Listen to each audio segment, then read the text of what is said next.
नमस्कार दोस्तों, मैं हूं कुमार विक्रांत और आज हम लोग सॉल्व करेंगे एससी वर्मा का एक्सरसाइज का क्वेश्चन, है ना। तो हम लोग एससी वर्मा का एक्सरसाइज का क्वेश्चन सॉल्व करते हैं। हम लोगों ने पहले ऑब्जेक्टिव सॉल्व कर रखा है, ऑब्जेक्टिव 1, ऑब्जेक्टिव 2। अब हम लोग एक्सरसाइज सॉल्व करेंगे एससी वर्मा का, ठीक है। चलिए, एक्सरसाइज में एससी वर्मा एक्सरसाइज में जो आपको फर्स्ट क्वेश्चन है, क्वेश्चन नंबर 1, ठीक है। इसमें कहा गया find the dimensional formula of epsilon not. बोला गया कि एप्सिलॉन नॉट का डायमेंशनल फॉर्मूला बताइए। तो ये कोई बड़ी बात नहीं है इसका डायमेंशनल फॉर्मूला बताना, आप बता सकते हो, ठीक है। बताइए, एप्सिलॉन नॉट का यूनिट जो है वो हमने आपको बताया था कि नहीं बताया था। देखिए, आप लिखते हैं ना कि force is equal to 1/4 pi epsilon naught Q1 Q2 upon R square लिखते हैं ऐसा। फोर्स का देखिए, तो फोर्स का जो यूनिट होता है वो क्या होता है, न्यूटन होता है ना। लेकिन हमें एक्चुअली क्या चाहिए, डायमेंशनल फॉर्मूला चाहिए। तो फोर्स का जो डायमेंशनल फॉर्मूला होता है वो क्या होता है, mL/T-2 फोर्स का। और देखिए 1/4 पाई, ये सब तो नंबर है और 4 पाई का कोई डायमेंशन नहीं होता है, वहां डायमेंशन लेस है ना। तो आपको एक्चुअली में 1/4 पाई का कोई डायमेंशन नहीं है, तो एप्सिलॉन नॉट लिख देते हैं सिर्फ। और देखिए Q1 Q2 यानी कि चार्ज का स्क्वायर है ना, Q1 भी चार्ज है, Q2 भी चार्ज है, तो चार्ज का स्क्वायर। तो इसका क्या होता है, IT होता है कि नहीं। देखिए ना, इलेक्ट्रिक करंट I बराबर आप जानते हैं चार्ज बाई टाइम। तो क्या होगा, चार्ज का I गुने T, IT होगा, है ना। देखो ना, यहां से अगर आप लिखिए तो IT बराबर क्या, चार्ज। ओके, तो इसका लिख दीजिए, क्या हो जाएगा, Q1 Q2 यानी चार्ज का स्क्वायर, 2 बार चार्ज यानी IT स्क्वायर अपॉन ये क्या है, R क्या है, डिस्टेंस है, डिस्टेंस का स्क्वायर L स्क्वायर, है ना। ऐसा है। अब एप्सिलॉन नॉट चाहिए ना आपको, एप्सिलॉन नॉट को यहाँ पर लेकर आ जाइए। तो एप्सिलॉन नॉट और बाकी सबको ऐसे ही रहने देते हैं, इसको इधर लेकर आ जाते हैं। तो IT का स्क्वायर अपॉन L का स्क्वायर, और ये बाई में क्या हो जाएगा, mL/T-2, है ना। ठीक, अब जब ऐसा हो गया, सबको ऊपर लेकर चले जाइए तो क्या हो जाएगा, देखिए तो t के पावर -2 है, ऊपर में भी t के पावर 2 है, तो ऊपर जाएगा तो t के पावर 4 हो जाएगा। बाकी I के पावर 2, m के पावर, तो देखिए m को ऊपर ले जाइए तो m के पावर क्या होगा, -1 होगा ना, m को ऊपर ले जाएंगे तो। देखिए l के पावर क्या हो जाएगा, -3, 2 और 1, देखिए ना ये।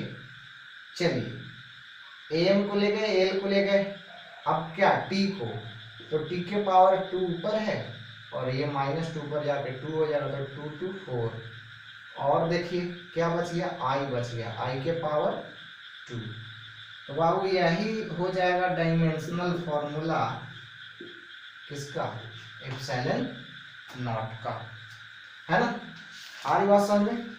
तो एप्सिलॉन नॉट का यही हो जाएगा I2 m-1 L-3 और आपको t के पावर 4। ठीक, तो ये बातें।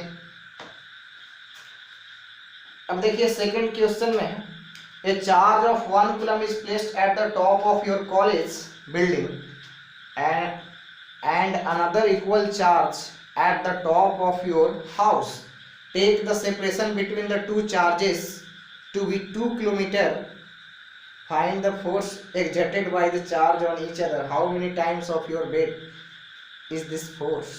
A charge of 1 coulomb है ना, is placed at college building, another equal charge. देखिए eight top of your house, 2 kilometre की दूरी पर। बताओ एक चार्ज है वो आपके घर के छत पर है, और एक चार्ज कहाँ पर है, आपके कॉलेज के छत पर है, और आपके घर और आपके कॉलेज के बीच की दूरी कितना है, 2 किलोमीटर है। तो बोला जा रहा है कि दोनों चार्ज एक दूसरे पर कितना फोर्स लगाएंगे, निकाल दीजिए, वेरी सिंपल है ना। क्वेश्चन नंबर 2, तो ये हो जाएगा F is equal to 9 into 10⁹9। ये क्यों लिखा, आप एक्चुअली F फॉर आवर लिखते हैं 1/4πε0 Q1 Q2 by R square. तो बाबू 1/4πε0 का वैल्यू क्या होता है, 9 इंटू 10⁹9 होता है जी। और Q1 Q2 दोनों सेम है, कितना है, 1 कूलम है। चलिए तो 1 लिख दीजिए, 1 गुने 1 1 ही होगा ना भाई। और फिर क्या है, डिस्टेंस कितना है, 2 किलोमीटर है, इसको मीटर में बदल दो, 2 इंटू 1000 का स्क्वायर। तो क्या हो जाएगा, ये हो जाएगा आपको 4.5 इंटू, आपको देखिए 10⁹9 है, इधर नीचे में क्या 10⁶ हो जाएगा, 10⁹ देखो तो ये जो है स्क्वायर में होना चाहिए, R स्क्वायर है ना। देखिए तो ये 10⁶ नीचे में हो जाएगा क्या, देखो ना भाई 10⁹9, और ये क्या 10 के पावर 3 और वो पावर में 2 है, तो 10 के पावर 6 हो जाएगा, ऊपर ले जाएंगे तो क्या हो जाएगा -6। तो ये हो गया 4.5 इंटू 10⁻3। तो ये ऐसा, इसको क्या लिख सकते हैं, देखिए बोलो बाबू, 4500 न्यूटन, ठीक है, सही है ना जी, देख लीजिए, एक सेकेंड। चलो तो 4500 न्यूटन बोला है कि आप अपना वेट से कंपेयर कीजिए, तो आपका वेट कितना है, वेट का मतलब क्या, आपका भार जो है, आपका वजन जो mg लगा रहा है धरती पे, वो आपका वेट होता है। तो कितना लगाता है, और कितना केजी के हो भाई, मैं तो 72-73 केजी का होऊंगा, ठीक है। तो 720 न्यूटन हम फोर्स लगा रहे हैं धरती पे, यानी हम धरती पर कितना बोझ बने हुए हैं, 720 न्यूटन बने हुए हैं, ठीक है। अब कंपेयर कर लीजिए, तो 720 न्यूटन बने हुए हैं, तो करीब करीब 720 में ये मल्टीप्लाई करेंगे 6 से 6.5 से, तो वो आ जाएगा, यानी मैं जो पृथ्वी पे जितना बोझ हूँ उससे 6.5 गुना ज्यादा ये बोझ होगा, है ना। आ रही बात समझ में, ये बातें, ठीक है। एक सेकेंड, तो सॉरी, अरे कितना बड़ा मिस्टेक कर देते हैं कभी कभी। ये 2 है, इसका स्क्वायर होगा तो 4 हो जाएगा ना जी, तो 4 से डिवाइड करेंगे 9 में तो 2.25 हो जाएगा। बताओ तुम लोग का मास्टर मैथमेटिकल कैलकुलेशन में वीक है क्या जी, बताओ इतना बड़ा मिस्टेक कर देते हैं। देखिए 2 का स्क्वायर होगा तो 4 हो जाएगा ना, 4 में 9 से भागा देंगे तो इतना हो जाएगा। चलिए तो ये सेकेंड क्वेश्चन, अब थर्ड करें, करते हैं भाई।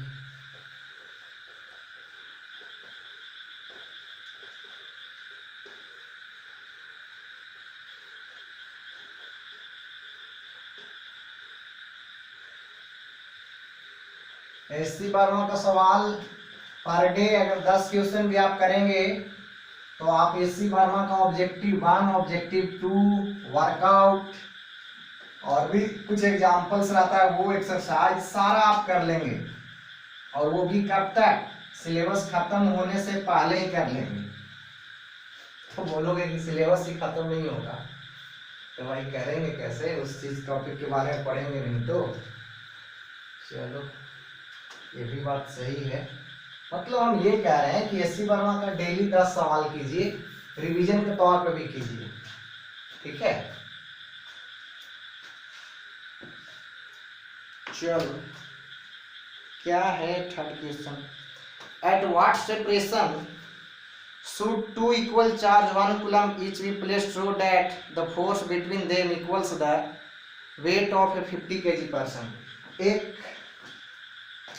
बोला गया कि दो चार्ज जो कि 1 कूलम का है, दोनों चार्ज का मैग्नीट्यूड 1 कूलम है, बोला है कि दोनों को कितना दूरी पर रखें हैं कि दोनों के बीच में उतना फोर्स लगे जितना एक 50 kg का आदमी धरती पर बोझ है।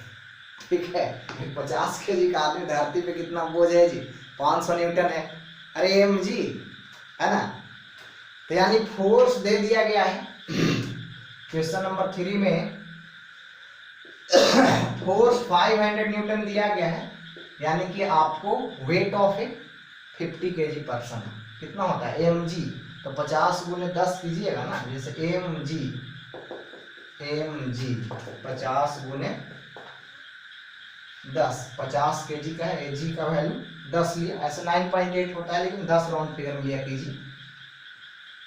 बोला है कितना दूरी पर रखें दोनों चार्ज को, हमको क्या पता है अभी फिलहाल, नहीं पता है। 1 कूलम का चार्ज है दोनों, r दूरी पर रख लेते हैं।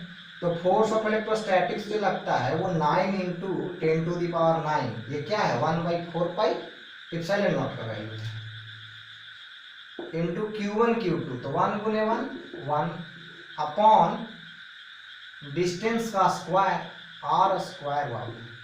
फोर्स कितना है 500 न्यूटन है। वही बोला ना कि दो चार्ज को कितना दूरी पर रखें कि वो दोनों के बीच में जो फोर्स लगे वो कितना हो, एक 50 kg का आदमी धरती पर जितना बोझ है उतना हो। ठीक है ना। चलिए तो देख लेते हैं इसमें क्या है। ये हो जाएगा 9 इंटू 10⁹ अपॉन 5 इंटू 10⁻²। 100 को 500 वैसा लिख सकते हैं ना। ठीक है, चलो जैसा कहते हो 500 ही लिख देते हैं। क्या है इसमें 500 है ना, अपॉन ये r स्क्वायर।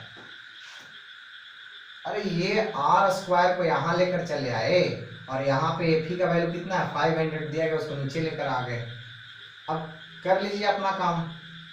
तो r स्क्वायर बराबर आपका क्या हो जाएगा 9/5 इंटू, आपको देखिए 2 0 चला गया तो 10 के पावर 7। इसको ऐसा करो ना कि आप ऐसा कर लो, r स्क्वायर बराबर 9/5 इंटू 10⁻6 कर लीजिए, ये कट जाएगा 5 दूनी 10। ऐसा इसलिए किए क्योंकि कैलकुलेट करना थोड़ा आसान हो जाएगा। तो क्या हो जाएगा 9 इंटू 2 इंटू 10⁻6, तो r बराबर क्या हो जाएगा 3√2 गुने 10 के पावर 3 मीटर। किलोमीटर में बदल लीजिएगा तो क्या 3√2 किलोमीटर है ना। चलिए यानी 3√2 किलोमीटर है ना, 1.4 वैल्यू रख दीजिए तो 4.2 किलोमीटर आ जाएगा। ठीक है बाबू, तो ये बात सही है। चलिए क्वेश्चन नंबर 3 था ये। अब कौन सा सवाल करेंगे 4 में बोला गया 2 equal charges are placed at a separation of 1 metre, what should be the magnitude of charges so that the force between them equal to the weight of 50 kg person. वही सवाल है, इस बार चार्ज पूछा गया है ना। बोला गया कि दो चार्ज जो इक्वल मैग्नीट्यूड का है वो कितना की दूरी पर रखा गया है 1 मीटर की दूरी पर रखा गया है। तो दोनों ही चार्ज का मैग्नीट्यूड कितना हो कि फोर्स जो लगे वो 50 kg के आदमी के बोझ के बराबर लगे। तो F तो ऑलरेडी पता है, इसमें भी कितना 500 न्यूटन, 50 kg का बोझ कितना होता है 500 न्यूटन। तो 500 न्यूटन बराबर 9 इंटू 10⁹, किसका वैल्यू है 1/4 पाई एप्सिलॉन नॉट का वैल्यू है, पता है ना।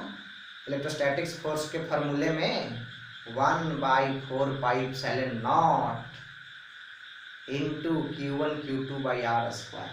तो 1/4 पाई एप्सिलॉन नॉट का वैल्यू कितना होता है, वैल्यू है ना। और बोला गया दोनों चार्ज का मैग्नीट्यूड बराबर है, तो क्यू मान के क्यू इंटू क्यू करेंगे तो क्यू स्क्वायर। और दूरी क्या है जी, दूरी बोला गया है 1 मीटर, तो 1 मीटर का स्क्वायर करेंगे तो 1 ही रह जाएगा। सॉल्व कर लीजिए ना सर, यहाँ से क्यू निकाल दीजिए तो क्या हो जाएगा, देखिए तो क्यू निकालने के लिए आपको करना पड़ेगा 500 अपॉन 9 इंटू 10⁹ बराबर क्यू स्क्वायर, है ना, वो उधर चला जाएगा। तो आप देखिए तो क्या हो जाएगा, ये 5/9 into 10⁻⁻7 is equal to q square. थोड़ा सा इसको इंप्रूव कर लीजिए, 10⁻�7 है, इसमें 10 से गुना कर दीजिए, 10 से भागा भी दे दीजिए, तो 5/9 इंटू 10 गुने 10⁻⁸, 10 से भागा देंगे तो 10⁻⁸ होगा ना। अरे भाई 10 से भागा दोगे तो ऊपर में जाएगा तो 10⁻⁸ नहीं कर देगा। चलिए ऐसा करना ठीक रहा क्या मेरे लिए, ऐसा करना मजा नहीं दिया, लेकिन खैर अब क्या करें, अब कर ही लिए तो ऐसा करते हैं कि 10 से गुना कर देते हैं, है ना, और 10 से भागा वाला ही हम नीचे लेते हैं, 1/10 और 10⁻⁻6। समझ रहे हैं ना, 10⁻⁻7 है तो उसको 1/10 में 10⁻⁻6 लिख सकते हैं कि नहीं, लिख सकते हैं, 5 दूनी 10, तो हो गया 1/3√2 गुने 10⁻⁻3 बराबर चार्ज। यही क्या है, चार्ज है, ठीक है, ओके। 4 हो गया। अब हम लोग कौन सा देखेंगे, 5 देखेंगे, है ना। चलिए तो ये बातें,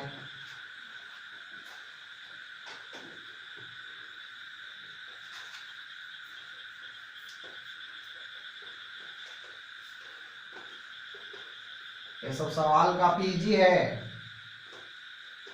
इसको जल्दी जल्दी कीजिए तो एससी वर्मा का अच्छा सवाल भी आएगा, बहुत अच्छे सवाल हैं इसमें, ठीक है ना भाई। अरे साफ हो जाओ, थोड़ा सा बारिश हो गया है तो मौसम में ये आ गया है, उसके बाद से बोर्ड वगैरह साफ नहीं होता है जी अच्छे से।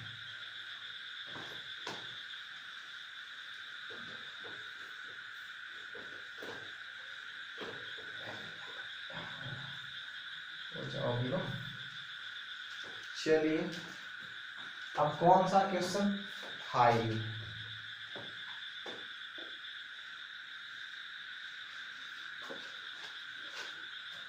क्वेश्चन नंबर 5 में क्या है, find the electric force between 2 protons separated by A distance of 1 Fermi.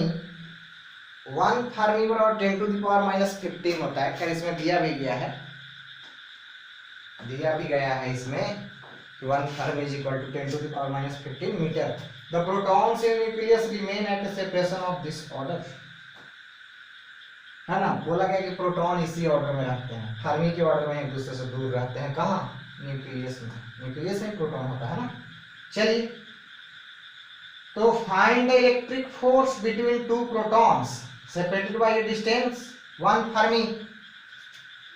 अरे सर 1 फर्मी पर है, अरे क्या हो गया ये, बाजी बात, क्या इंक हिल था इसमें भाई, तो इसको खोलते के साथ रंगोली कर दिया तो ये, अरे भाई अब मत करना, ठीक है। तो ये आपको प्रोटॉन और फर्मी का मतलब क्या आता है, 10⁻⁻15 मीटर। फोर्स निकाल लीजिए ना, 9 इंटू 10⁻⁹ किसका वैल्यू है, ये 1/4πε0 का वैल्यू है। और प्रोटॉन पे चार्ज क्या आता है, 1.6 इंटू 10⁻⁻19 कूलम।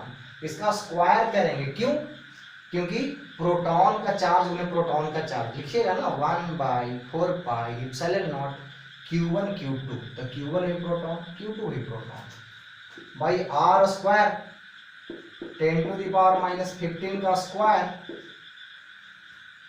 चलिए तो ये हो जाएगा 9 into 10 to the power 9 into 2.56, यही होगा ना 16 का, अरे भाई 16 का स्क्वायर यही होता है ना, तो 1.6 का square 2.56 into 10 to the power minus 38 upon 10 to the power minus 30। अब कर लीजिए, तो ये हो जाता है एक्चुअली में 23.04 ऐसा कुछ होगा, ठीक है ना। तो 23.04 मल्टीप्लाई करेंगे 9 इंटू इतना करेंगे तो ठीक है ना, और इंटू ये हो जाएगा, देखिए 10 to the power minus 38, 10 to the power क्या है माइनस 38 है, तो 10 टू द पावर माइनस 8 बच जाएगा, और ये क्या 10 टू द पावर 9 बच जाएगा, और 10 टू द पावर माइनस 8। अब इसको कर लीजिए, तो 23.04 इंटू 10 टू द पावर 1 यानी 230.4, सही किया है ना, देख लीजिए ये 10 टू द पावर माइनस 38 बिल्कुल सही था, ये भी सही है, ये भी सही, चलिए ठीक है ना। ये कौन सा सवाल है, ये क्वेश्चन नंबर 5 है ना। 230 न्यूटन दिया गया है, वही 230.4 न्यूटन आया है। चलिए तो ये चीज अब है, क्वेश्चन नंबर 5 हो गया। क्वेश्चन नंबर 6 देखो, बोलेगा 2 चार्ज 2 माइक्रोकूलम एंड 1 माइक्रोकूलम, है ना, are placed at a separation of 10 centimeter. Where should a third charge be placed such that it experience no net force due to the three charges? Due to these charges actually बोला है कि दो charge जो है वो एक है 2 microcoulomb का, 2 माइक्रोकूलम यानी 2 into 10 to the power minus 6 coulomb का, है ना, 2 into 10 to the power minus 6 coulomb का, और एक है 1 into 10 to the power minus 6 coulomb का, 1 माइक्रोकूलम का है। ये दोनों के बीच की दूरी 10 सेंटीमीटर है, ठीक है। बोला गया कि एक तीसरा चार्ज कहां पर रखें कि वो तीसरा चार्ज पर नेट फोर्स ना लगे। एक बात बताइए, अगर वो तीसरा चार्ज को आप इधर में कहीं पर रखेंगे, इधर में, तो ये चार्ज पॉजिटिव है, तो ये क्या करेगा, इसको रिपेल करेगा, इस पे इधर फोर्स लगेगा। ये भी पॉजिटिव है, ये भी इस ब्लू वाले चार्ज पे जो फोर्स लगा वो क्या रिपल्सिव इधर है, ये भी रिपल्सिव लगाया था इधर ही। तो इस पर दोनों ही फोर्स जब रिपल्सिव लग गया तो क्या नेट फोर्स 0 होने का संभावना है? अरे भाई देखो ना, दोनों चार्ज इधर ही लग गया, ये भी इधर, ये भी इधर ही, दोनों इधर ही लपड़ लगाएगा, इसको थप्पड़ लगाएगा, तो कभी भी वो 0 होगा क्या? एफ नेट कभी 0 नहीं होगा, है ना।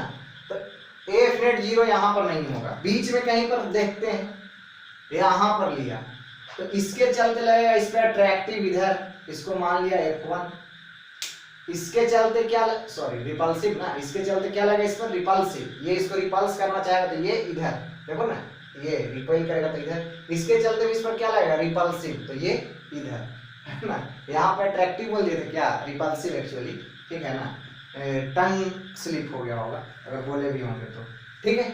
तो इसके चलते भी रिपल्सिव लगेगा, तो ये इसके चलते इस पर रिपल्सिव लगेगा तो किधर लगेगा, इधर, ये F2। अब यहाँ पे चांस है कि F नेट 0 हो जाए, मान लीजिए कि इस वाले चार्ज से ये x दूरी पर था, ठीक।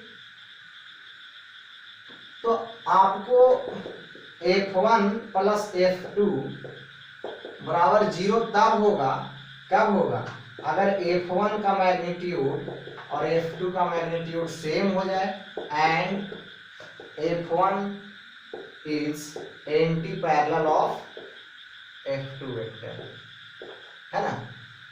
तो यहाँ पे रिजल्टेंट जीरो तब होगा जब इस पर लगने वाला दोनों फोर्स का मैग्नीट्यूड सेम हो जाए और दोनों का डायरेक्शन क्या हो जाए, अपोजिट हो जाए। ठीक है जी बच्चा पार्टी, तो कर लो, तो देख लो भाई। तो पहले तो कि ऐसा मैग्नीट्यूड से मतलब मैग्नीट्यूड निकालिए, अपोजिट डायरेक्शन में तो दोनों है ही। तो देखिए, तो मैग्नीट्यूड निकालोगे तो k 1/4 पाई एप्सिलॉन नॉट का वैल्यू लिखे हैं, 1/4 पाई एप्सिलॉन नॉट का वैल्यू क्या है, k भी तो कहते हैं उसको, k इंटू, और मान लीजिए कि ये चार्ज यहाँ पे अभी फिलहाल q है, k into 2 into 10 to the power -6 into q upon ये दूरी क्या है दोनों के बीच में, x²। इसके वजह से जो फोर्स लगेगा k into 1 into 10 to the power -6 coulomb into q है वो, और दूरी क्या आ जाएगा, ये यहां से यहां तक x है, तो ये क्या आ जाएगा 10 - x हो जाएगा। देखो ना टोटल 10 है, यहां से यहां तक x है, ये क्या आ जाएगा 10 - x, तो ये हो जाएगा 10 - x का स्क्वायर। सर k ने k को उड़ा दिया, q ने q को उड़ा दिया, 10 टू द पावर -6 ने 10 टू द पावर -6 को उड़ा दिया। वाह, सब एक दूसरे को उड़ाने में व्यस्त हैं। ठीक है, तो ऐसा तो आ गया 2 इंटू 10 -x का whole square is equal to x²। ठीक है जी, ऐसा आ गया। सॉल्व कर लीजिए इसको, और क्या, 2 into 100 plus x² minus 20x is equal to x²। Solve किएगा तो क्या आ जाएगा बाबू, 200 प्लस 2x² माइनस 40x बराबर x²। इसको इधर लेकर आ जाइए, तो इधर लेकर आ जाइएगा तो क्या हो जाएगा जी, देखो एक तरीके से और कर सकते थे कि यहीं पे √2 इंटू 10 - x बराबर x करके भी ला सकते थे। ठीक है, वैसे भी आ जाता, कोई बड़ी बात नहीं था। जैसे देखिए ना, दोनों तरफ ये कर देते, स्क्वायर रूट कर देते, तो ये क्या हो जाता, √2 हो जाता, ये 10 - x हो जाता, और ये क्या हो जाता, सिर्फ x हो जाता। वैसे भी आ जाता, कोई बात नहीं था। ठीक, ऐसे भी आ जाएगा, तो हो जाएगा एक्चुअली वो वाला x को इधर लाएंगे तो घट जाएगा, तो x² इधर बच जाएगा, x² माइनस 40x प्लस 200 बराबर 0 लिख दीजिए। अब देखिए ऐसा, तो आपको x² में से इतना 2x² रहता तो मजा आ जाता, खैर है ही नहीं, तो अब क्या, ठीक है ना। चलिए ठीक, तो ये हो जाएगा -40 plus minus b² minus 4ac, ये कितना है 1600 माइनस 4ac तो 800 बाई 2a, तो क्या आ जाएगा 2, तो ये हो जाएगा -40 प्लस माइनस 800 बच जाएगा, तो 800 रूट में है तो वो क्या आ जाएगा 20√2 बाई 2 -40 प्लस माइनस √2 का वैल्यू क्या था 1.4, तो 1.4, तो ये क्या हो जाएगा, देखिए तो 2 इंटू 1.4 20 इंटू 1.4 कीजिएगा तो ये क्या हो जाएगा 28 हो जाएगा ना। ठीक है, देखिए तो इतना बाई 2, तो इतना बाई 2, तो देखो तो इतना तो तय है कि आपको इसमें एक्चुअली ये देखो माइनस साइन इसके साथ ऑलरेडी था, तो ये माइनस साइन, तो यहाँ माइनस माइनस प्लस हो जाएगा। चलिए ठीक, लेकिन ये -40 ऑलरेडी है ना, -b लेते हैं, तो -b लेते तो माइनस माइनस क्या हो जाएगा प्लस हो जाएगा। तो देखिए एक वैल्यू आएगा 40 प्लस 28 यानी 68/2 यानी 34, तो वो तो हो ही नहीं सकता है 34, तो दोनों के बीच में भी दूरी नहीं है। एक वैल्यू आ जाएगा 40 - 28 12/2 यानी 6, तो यानी कि आपको x का वैल्यू क्या होगा 6, यानी इस बड़े वाले चार्ज से 6 मीटर की दूरी पर और छोटे वाले चार्ज से 4 मीटर के दूरी पर। ये समझ में आया बाबू कि 6 क्यों लिए? जैसे देखिए ना, एक 40 + 28 68, 68/2 34, तो 34 कैसे x का वैल्यू हो सकता है, जबकि x जो है वो आपको क्या इसके बीच में ही कहीं पे है, टोटल दूरी 10 है, तो जो भी x का वैल्यू है वो 10 से कम आएगा ना। चलिए क्वेश्चन नंबर 6 है ना। चलिए ठीक है, ये हो गया। अब देखते हैं 7 में कहा गया suppose the second charge in the previous problem is इतना, locate the position where a third charge will not experience a net force.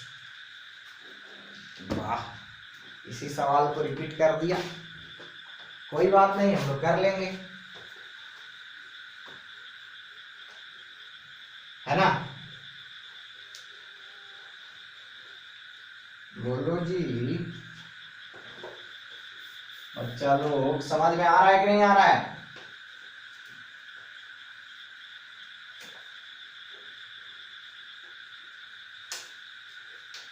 अरे क्या हो रहा है? काफी आसान सवाल है ये सब, बिल्कुल किया जा सकता है।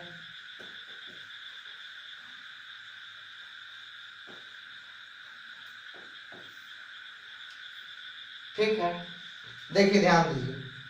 अब बोला गया अगले सवाल में कि जो छठा सवाल का जो फ्रेम था उसी फ्रेम को लीजिए, 7th क्वेश्चन में उसी फ्रेम को लीजिए, लेकिन उस फ्रेम में क्या करना है कि ये जो सेकेंड चार्ज हम लिए थे उसको 1 माइक्रोकूलम ना लेके -1 माइक्रोकूलम लेना है, और अभी भी दोनों के बीच में दूरी वही 10 सेंटीमीटर है। तो बोला गया कि एक तीसरा चार्ज कहां पर रखें कि उस पे नेट फोर्स 0 हो जाए। सवाल समझ गए? रिपीट करते हैं। सवाल है कि आपको दो चार्ज है, एक है 2 माइक्रोकूलम, एक है -1 माइक्रोकूलम, दोनों के बीच दूरी है 10 सेंटीमीटर। तो बोला गया कि एक तीसरा चार्ज को कहां पर रखें उस पर नेट फोर्स 0 हो जाए। तो नेट फोर्स 0 होने का मतलब क्या है कि आपको उस पर लगने वाला टोटल फोर्स 0 हो जाए।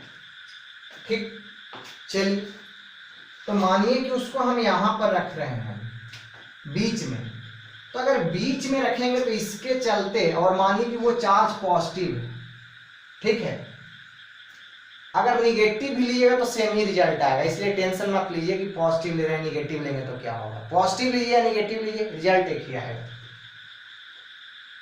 देखो ये पॉजिटिव चार्ज, ये भी पॉजिटिव चार्ज, इसके चलते इस पे क्या लगेगा रिपल्सिव फोर्स इधर, ये क्या है निगेटिव और ये क्या है पॉजिटिव, तो इस चार्ज की वजह से इस पे क्या लगेगा अट्रैक्टिव फोर्स, ये भी इधर ही, तो इधर बीच में ही रहेगा, तो इस पे नेट फोर्स 0 तो होने से रहा नहीं होगा। चलो अगर ये माइनस चार्ज रहता तो माइनस रहता, तो इसके चलते ये पॉजिटिव चार्ज है, क्या लगता है इसके चलते अट्रैक्टिव इधर, ये निगेटिव ये भी निगेटिव, इसके चलते इस पे क्या लगता है रिपल्सिव, ये भी इधर, तो माइनस भी रहता, तो अगर बीच में कहीं पर रखते तो नेट फोर्स 0 होने का चांस नहीं है। अरे देखो ना, दोनों फोर्स इधर ही लग गया ना, इसमें दो ही फोर्स लगेगा ना, एक बार इस चार्ज की वजह से और एक बार इस चार्ज की वजह से, और दोनों फोर्स इधर ही लग गया, तो नेट फोर्स 0 नहीं होगा भैया। अब अगर वो पॉइंट हम इधर ले लें, मान लो कि ये चार्ज को यहां पर ना लेके इधर में ले लिए कि Q ऐसे, तो इसके वजह से ये पॉजिटिव ये भी पॉजिटिव, इसके वजह से इस पर कैसा फोर्स लगेगा रिपल्सिव, तो रिपल्सिव का मतलब क्या ऐसा इधर की ओर, मान लीजिए F1, ये निगेटिव है ये पॉजिटिव है, तो इसकी वजह से इस पर कैसा लगेगा अट्रैक्टिव लगेगा सर F2 इधर। वाह वाह, देखो दो डायरेक्शन में फोर्स हो गया इस पर, एक उधर और एक इधर, नेट फोर्स 0 होने का चांस हो गया, कंडीशन आ गया नेट फोर्स 0 होने वाला है ना। अरे दो फोर्स एंटी पैरेलल यानी कि ऐसे हो जाए अपोजिट एकदम एक दूसरे से अपोजिट, तो एफ नेट 0 होने का चांस है कि नहीं? है। अगर दोनों का मैग्नीट्यूड सेम हो गया और एंटी पैरेलल हो गया तो एफ नेट 0 हो जाएगा। तो एंटी पैरेलल तो है, अगर मैग्नीट्यूड सेम हो गया तो हो जाएगा। तो आपको F1 प्लस F2 बराबर 0 तब होगा जब मैग्नीट्यूड ऑफ F1 बराबर मैग्नीट्यूड ऑफ F2 हो जाए, है ना। कंडीशन है ही कि एंटी पैरेलल तो है ही, वो क्या लिखे हैं, चलो फिर भी लिख देते हैं। एंटी पैरेलल तो है ही, है ना, ऐसा इफ ये अलग रखिए, बट्टा में ना कर देना, बट्टा में भी कर देता है बच्चा लोग, बट्टा लिखे। चलिए तो निकाल लीजिए मैग्नीट्यूड F1 का।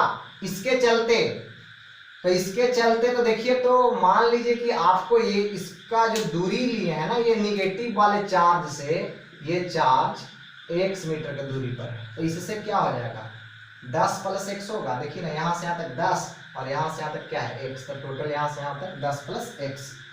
तो इसके चलते जो फोर्स लगा वो F1 क्या हो जाएगा, F1 हो जाएगा 9 इंटू 10 टू द पावर 9। ये क्या है, k का वैल्यू है, यानी 1/4 पाई एप्सिलॉन नॉट का वैल्यू है। 9 into 10 to the power 9 into 2 into 10 to the power -6 into q, और दूरी क्या हो जाएगा 10 प्लस x का होल स्क्वायर बराबर F2 क्या हो जाएगा बाबू 9 into 10 to the power 9 into ये 1 कूलम है, तो 10 टू द पावर -6। अरे 1 लिखिए या ना लिखिए कोई फर्क पड़ेगा गुना में, है ना। और क्या Q अपॉन दूरी क्या x स्क्वायर, ये चला गया। तब क्या बच गया, मेरा 2x स्क्वायर, है ना, 2 इंटू एक्स स्क्वायर बराबर 10 प्लस x का होल स्क्वायर। ठीक है, इसको आप चाहें तो दोनों तरफ स्क्वायर रूट करके भी निकाल सकते हैं। इसको देखिए ऐसे निकालते हैं स्क्वायर रूट से, इसको ऐसे लिख सकते हैं, दोनों तरफ स्क्वायर रूट कर दिए, यानी दोनों तरफ वर्गमूल कर दिए, तो ये क्या हो जाएगा √2 इंटू एक्स बराबर ये क्या हो जाएगा 10 प्लस x होगा। ठीक है, तो ये ऐसा,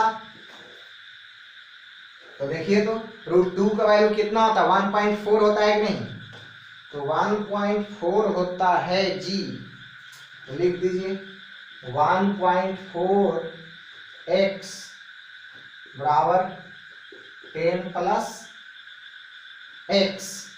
ठीक है, इसको इधर लेकर आ जाइए तो क्या आ जाएगा 0.4 x बराबर 10, तो x बराबर क्या आ जाएगा 10/4 गुने 10, अरे 10/0.4, तो इसको ऐसे लिखेंगे ना 10/4 गुने 10,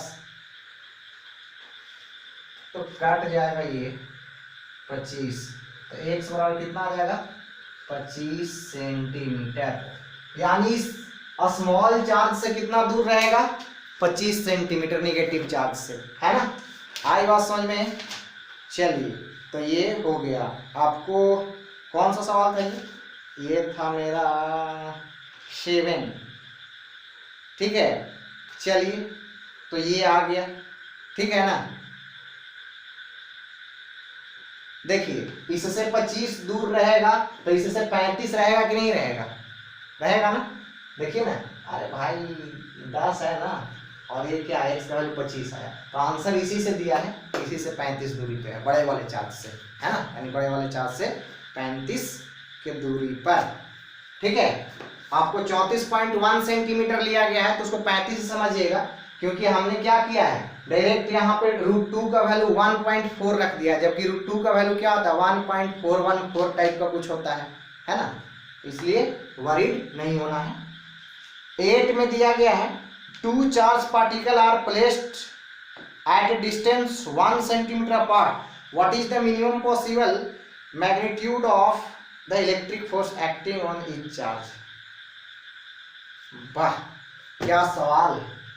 बोला ये 2 चार्ज पार्टिकल जो कि बराबर मैग्नीट्यूड का था, 1 सेंटीमीटर के दूरी पर रखा गया है तो आपको मिनिमम पॉसिबल फोर्स कितना होगा दोनों के बीच में। तो पहले तो फोर्स का फॉर्मूला लिखिए, 9 इंटू 10 टू द पावर 9, कौन सा सवाल है ये, 8 है। 9 इंटू 10 टू द पावर 9 है ना। और आपको दो चार्ज इक्वल मैग्नीट्यूड का यानी क्यू स्क्वायर लिख दें, अरे क्यू गुने क्यू करे वो तो क्यू स्क्वायर, और दूरी क्या है 1 सेंटीमीटर, तो 1 सेंटीमीटर का मतलब क्या, 1/100 का स्क्वायर, यही ना होगा। देखिए 1 सेंटीमीटर दूरी है ना भाई जी।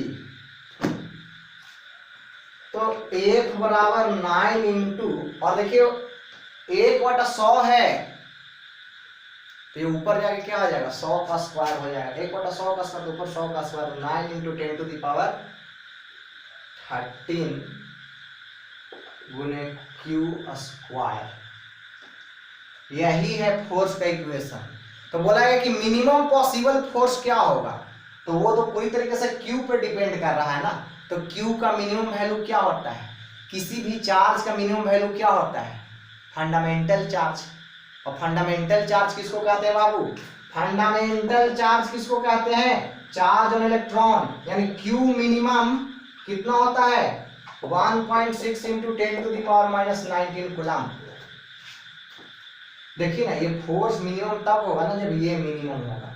तो ये मिनिमम, इसका मिनिमम वैल्यू, चार्ज का मिनिमम वैल्यू क्या होता है, चार्ज ऑन इलेक्ट्रॉन या तो चार्ज ऑन प्रोटॉन, और वो क्या होता है 1.6 इंटू 10 टू द पावर -19। और इसको क्या बोलते हैं, फंडामेंटल चार्ज भी बोलते हैं, फंडामेंटल चार्ज यानी सबसे कम चार्ज, सबसे छोटा चार्ज। रख दीजिए वैल्यू, और क्या, 1 बराबर 9 into 10 to the power 13 into square कीजिएगा तो क्या आ जाएगा 1.6 इंटू 10 टू द पावर -19 का स्क्वायर करेंगे तो क्या हो जाएगा भाई 9 इंटू 10 टू द पावर इतना, और ये 2.56 इंटू 10 टू द पावर -38।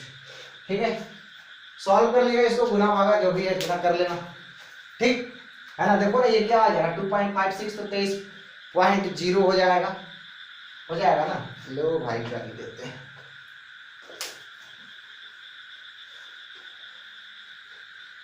देखिए ध्यान दीजिए क्या आ जाएगा वो 9 इंटू 2.56 23, और 10 के पावर -38 है, 10 के पावर 13 तो 10 के पावर -25।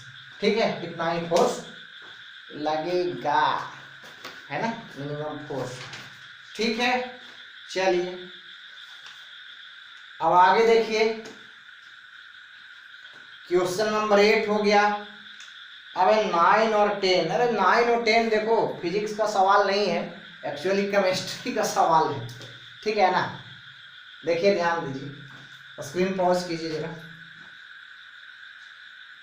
देखिए है ना। क्वेश्चन नंबर 9 में बोला गया estimate the number of electrons in 100 gram of water, how much is the total negative charge on this electrons. Estimate the number of electrons in 100 gram of water. बोला है कि 100 ग्राम पानी में नंबर ऑफ इलेक्ट्रॉन्स कितना होता है, इसी को बताना है। और फिर कि अगर इलेक्ट्रॉन्स है तो टोटल नेगेटिव चार्ज कितना है। तो मोल को मोल कॉन्सेप्ट से कर दीजिए, है ना। आपको देखिए एक मोल में कितना आपको एटम होता है, 6.22 into 10 to the power 23 atom. एक आपको या तो 6.22 into 10 to the power 23 molecule, अगर बोला जाएगा कि एक मोल में कितना मोलिक्यूल, तो 6.22 into 10 to the power 23 molecule. और वाटर के एक मोलिक्यूल में कितना इलेक्ट्रॉन होता है, 10, ऑक्सीजन का 8 और हाइड्रोजन का H2O है ना, तो 2 हाइड्रोजन का तो 2 इलेक्ट्रॉन, तो 8 2 10। तो पहले सबसे पहले क्या निकालें, मोल निकालें, ठीक है। तो मोल बराबर क्या हो जाएगा, मोल क्यों निकाल रहे हैं, क्योंकि मोल निकालने से हमको मोलिक्यूल मिलेगा, और जब मोलिक्यूल मिल जाएगा तो हमको नंबर ऑफ इलेक्ट्रॉन निकालने में आसानी होगा। एक मोल में कितना मोलिक्यूल? 6.22 into 10⁻23 molecule. और वाटर के एक मोलिक्यूल में कितना इलेक्ट्रॉन? 10 इलेक्ट्रॉन। तो उतना मोलिक्यूल में कितना इलेक्ट्रॉन, तो उसी तरीके से मेरा टोटल इलेक्ट्रॉन निकलेगा। जैसे देखिए ना, आपको मोल से क्या मिलेगा? मोलिक्यूल मिलेगा। मोल से मिलेगा मोलिक्यूल, और मोलिक्यूल में आपको पता है कि आपको H2O के वन मोलिक्यूल में इलेक्ट्रॉन कितना होता है? 10 इलेक्ट्रॉन। तो एक मोलिक्यूल में 10 इलेक्ट्रॉन, तो आपको जो भी मोल से मोलिक्यूल मेरा निकल जाएगा उसमें कितना टोटल इलेक्ट्रॉन होगा हम नहीं बता देंगे। तो मोलिक्यूल तो निकालना पड़ेगा हमको, नंबर ऑफ मोलिक्यूल। क्या निकालना पड़ेगा? नंबर ऑफ मोलिक्यूल निकालना पड़ेगा। तो उसके लिए आपको मोल निकालना पड़ेगा। तो मोल समझ गए क्या करें? नंबर ऑफ इलेक्ट्रॉन्स निकालना है। तो नंबर ऑफ इलेक्ट्रॉन्स तब पता चलेगा ना कि पहले तो ये पता कीजिए ना कि 100 ग्राम वाटर में नंबर ऑफ मोलिक्यूल्स कितना है। और नंबर ऑफ मोलिक्यूल्स कैसे पता चलता है? मोल से पता चलता है। एक मोल में कितना होता है? 6.22 इंटू 10⁻23 मोलिक्यूल। तो देखते हैं 100 ग्राम में मोल पहले कितना है। तो मोल बराबर आपको क्या हो जाएगा? 100 ग्राम, है ना। बाई मोलिक्यूलर वेट कितना होता है जी? H2O का मोलिक्यूलर वेट बताइए आपको। H2 हाइड्रोजन 2 है तो 1 + 1 2, और ऑक्सीजन का कितना होता है मोलिक्यूलर एटॉमिक वेट? 16। तो क्या आ जाएगा? 2 × 1 प्लस ऑक्सीजन का क्या होता है? 16 बराबर 18। तो क्या हो जाएगा? एक्चुअली मोल बराबर जो हो जाएगा मेरा, मोल बराबर हो जाएगा 100/18, है ना जी। तो 100/18 मोल बराबर ये क्या हो जाएगा? कट कर दीजिएगा तो 15/50/9, 15 नहीं 50/9। ठीक, ये बात। अब मोलिक्यूल निकालिए, नंबर ऑफ मोलिक्यूल। तो एक मोल में 6.22 गुने 10⁻23 मोलिक्यूल। तो इतना मोल में कितना? तो आपको 50/9 इंटू 6.22 इंटू 10⁻23, ये क्या आ गया? Number of molecule. समझ रहे हैं? एक मोल में इतना मोलिक्यूल होता है, तो इतना मोल में कितना होगा? मोल इंटू एक मोल में जितना मोलिक्यूल होता है वो वाला मोलिक्यूल। आई बात समझ में? ये नंबर ऑफ मोलिक्यूल निकल गया। आपको पता है कि 1 molecule of water, 1 molecule of H2O में इलेक्ट्रॉन जो होता है, इलेक्ट्रॉन इन 1 मोलिक्यूल वो कितना होता है? बराबर 10। कैसे? H2O है तो आपको देखिए हाइड्रोजन के पास कितना इलेक्ट्रॉन होगा? 2 × 1 2 हाइड्रोजन है ना, और ऑक्सीजन के पास कितना? 8। तो क्या आ जाएगा? 10। ठीक, तो 10। तो टोटल नंबर ऑफ निकाल दीजिए ना, टोटल नंबर ऑफ अब निकाल दीजिए इलेक्ट्रॉन। एक मोलिक्यूल में इतना इलेक्ट्रॉन, तो इतना मोलिक्यूल में कितना हो जाएगा? हम निकाल सकते हैं। अरे भाई क्या हो रहा है ये? चलिए ठीक है। तो टोटल इलेक्ट्रॉन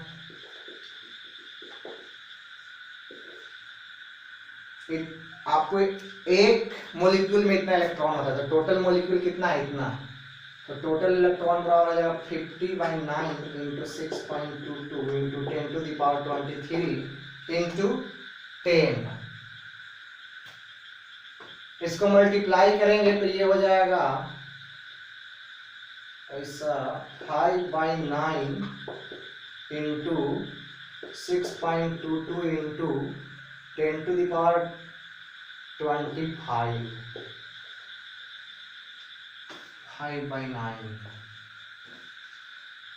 तो ये हो जाए आपको 3.34 इंटू 10⁻25 इलेक्ट्रॉन्स, यानी इतना इलेक्ट्रॉन रहेगा आपको 100 ग्राम वाटर में। तो बोला गया तो चार्ज कितना रहेगा? तो चार्ज निकाल दीजिए। चार्ज बराबर आप क्या जानते हैं, एन ई है ना। तो नंबर ऑफ इलेक्ट्रॉन आपका कितना आ गया, नंबर ऑफ इलेक्ट्रॉन इतना आ गया, इतना ही है नंबर ऑफ इलेक्ट्रॉन, और उस पर चार्ज रख दीजिए। एक इलेक्ट्रॉन में कितना चार्ज होता है, 1.6 इंटू 10⁻⁻19 गुना कर लीजिए तो आएगा शायद 5.5 इंटू 10⁻, आना चाहिए 16 दूनी 32, 10⁵ कूलम, ऐसा ही कुछ आना चाहिए। ठीक है, आप लोग खुद गुना करके भी देख लीजिएगा। ठीक, तो ये रहा आपका 9। आगे देखते हैं 10। समझ में आया ना बाबू, ये था ही नहीं आपको फिजिक्स का सवाल, केमिस्ट्री का सवाल था ये, मोल कॉन्सेप्ट है ना। तो देखो फिजिक्स पढ़ने का यही फायदा है कि मैथ और केमिस्ट्री सबका प्रैक्टिस होते रहेगा फिजिक्स में, ठीक है ना। तो ये सब कुछ बेनिफिट्स है बाबू फिजिक्स पढ़ने के, समझ गए बाबू लोग। चलिए अब 10 करते हैं, ठीक है ना। आज 10 तक ही करेंगे, फिर अगले लेक्चर में करेंगे 11 से 21 तक, ठीक है। इसी तरीके से हम लोग करते जाएंगे, ठीक। देखिए ध्यान दीजिए, ये 10 में है, suppose all the electron of 100 gram water are lumped together to form a negatively charged particle and all nuclei are lumped together to form positively charged particle. If these two particles are placed 10 centimeter away from each other, find the force of attraction between them. बोला है कि अभी जो जितना आप electron और जितना charge निकाले ना, उसका एक जगह ढेर लगा दिया गया, क्या, निगेटिव चार्ज बनाने के लिए, और सारे प्रोटॉन का भी एक जगह ढेर लगा दिया गया, क्या, पॉजिटिव चार्ज निकालने के लिए। तो एक बात बताइए, जितना इलेक्ट्रॉन होता है किसी मॉलिक्यूल में, किसी कंपाउंड में, उतना ही प्रोटॉन भी होता है। तो इलेक्ट्रॉन जितना था प्रोटॉन भी उतना ही होगा, और दोनों को कितना दूरी पर रखा गया, 10 सेंटीमीटर की दूरी पर रखा गया। तो बोला एक फोर्स निकालिए। तो चार्ज जो हमने लाया था वो कितना लाया था जी, चार्ज लाया था 9 में 3.35 गुने 10 के पावर, हाँ 5.35 गुने 10 के पावर 6, ठीक है। तो ये चार्ज जो निगेटिव चार्ज था 5.35 गुने 10⁻6 कूलम था, ठीक, यही था ना, हाँ यही था। तो इस पे भी यही चार्ज हो जाएगा 5.35 गुने 10⁻6 कूलम। तुम बोलोगे कि सर इस पर भी वही चार्ज क्यों हुआ, अरे भाई तो इसलिए हुआ ना कि मैंने कहा तो कि किसी भी कंपाउंड में जितना इलेक्ट्रॉन होता है उतना ही प्रोटॉन होता है। तो आपको इलेक्ट्रॉन और चार्ज भी जो इलेक्ट्रॉन पे होता है, प्रोटॉन पे भी वही चार्ज होता है। तो अगर सारे निगेटिव चार्ज को एक जगह ढेर लगाएंगे तो जितना सारे निगेटिव चार्ज मिलके टोटल चार्ज बनाएगा, तो उतना ही सारे पॉजिटिव चार्ज को भी अगर एक जगह ढेर बनाएंगे तो उन लोग भी उतना ही चार्ज बनाएगा। फर्क सिर्फ यही रहेगा कि ये निगेटिव चार्ज रहेगा, ये क्या रहेगा, पॉजिटिव चार्ज रहेगा। ये निगेटिव और ये क्या रहेगा, पॉजिटिव चार्ज रहेगा, ठीक है। तो क्या करेगा, दोनों एक दूसरे को अट्रैक्ट करेगा। तो वही पूछा जा रहा है कि तो वो अट्रैक्शन फोर्स निकाल दीजिए, तो निकाल दीजिए। तो वो अट्रैक्शन फोर्स जो हो जाएगा वो क्या, 9 इंटू 10⁹, ये क्या है 1/4πε0 का वैल्यू है ना। चलिए ओके, और ये क्या, इसका स्क्वायर कर दीजिए, 5 इंटू 10⁻6 का स्क्वायर अपॉन दूरी क्या है 10 सेंटीमीटर। ये फर्मी में लिया गया है, देखे सेंटीमीटर में ले लिया है क्या, 10 सेंटीमीटर में लिया गया है। खैर अब लेने का क्या है, लेकिन फर्मी रेंज में ही रहता है, ठीक है। तो 10/100 का स्क्वायर है ना बाबू। अब कर लीजिए, तो कर लोगे तो क्या होगा, 9 इंटू 5.35 इंटू 5.35 इंटू 10 के पावर 9 और 10 के पावर 12 क्या आ जाएगा 10 के पावर 21 है ना, 12 9 21 होगा ना। और ये क्या है, एक जीरो से एक जीरो कट जाएगा तो नीचे वाला जो है ऊपर चला जाएगा, 10 के पावर क्या हो जाएगा 2 हो जाएगा। तो ऐसा अगर हुआ तो क्या होगा जी, ये वाला मल्टीप्लाई तो तुम ही लोग करोगे, 9 into 5.35 into 5.35 into 10 to the power क्या आ जाएगा 21 और 2 23। अब जो भी आ जाए मल्टीप्लाई करके आप लोग निकाल लेंगे, ठीक है।